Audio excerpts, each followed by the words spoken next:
प्रतिलेखन संख्या 6। Ready, start. उपाध्यक्ष महोदय, तब उन लोगों को कुछ आशा हुई कि हम लोग भी उसी तरह चल सकते हैं जिस तरह से पहले चल रहे थे। लेकिन अभी हाल में जो चुनाव हुआ उससे देश के धनिकों के मन में बड़ा संदेह पैदा हुआ कि इस चुनाव के बाद उनकी स्थिति वैसी नहीं रहेगी जो अब तक चली आती रही है।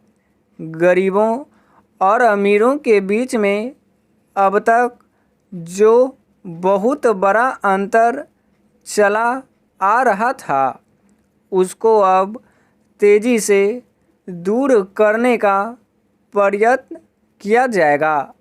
श्रीमान, मैं आपका बहुत ही आभारी हूँ जो आपने सदन में चालू वर्ष के बजट पर अपने विचार प्रकट करने का अवसर दिया है। मैं इस बजट का समर्थन करना चाहता हूँ। श्रीमान, मैं सबसे पहले अपने दल के नेता प्रधानमंत्री को इस बात के लिए बधाई देना चाहता हूँ कि उनके नेतृत्व में देश में कांग्रेस दल को स्पष्ट बहुमत मिला और इसके फलस्वरूप यहाँ पर केंद्र में एक ऐसी सरकार का गठन हुआ जो कि देश में वास्तव में समाजवाद लाना चाहती है। मैं वित्त मंत्री जी को इस बात के लिए बधाई देना चाहता हूँ कि लोकसभा के मध्यावधि चुनाव में जनता द्वारा कांग्रेस दल को जो आदेश दिया गया था उन्हें स्मरण है और वह तन मन धन से उसका पालन करना चाहते हैं।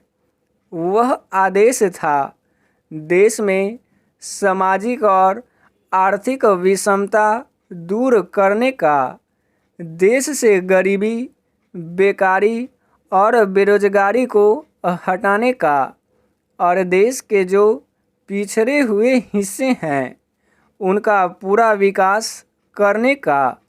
साथ ही साथ इस बात का भी आदेश था कि देश के अंदर इस प्रकार की सामाजिक और आर्थिक व्यवस्था पैदा की जाए जिसके अंतर्गत जनता शोषण से मुक्त हो सके। श्रीमान, यह ठीक है कि देश में कृषि के क्षेत्र में उत्पादन में वृद्धि हुई है, परंतु इसके साथ ही साथ यह भी दृष्टि में रखना चाहिए कि लागत में भी पूरी वृद्धि हुई है। इसके लिए आवश्यक है कि सिंचाई के साधन बढ़ाए जाएं और अधिक उन्नत बीजों का प्रयोग किया जाए। आज कृषकों को कृषि के यंत्र मिलने में बहुत कठिनाई हो रही है।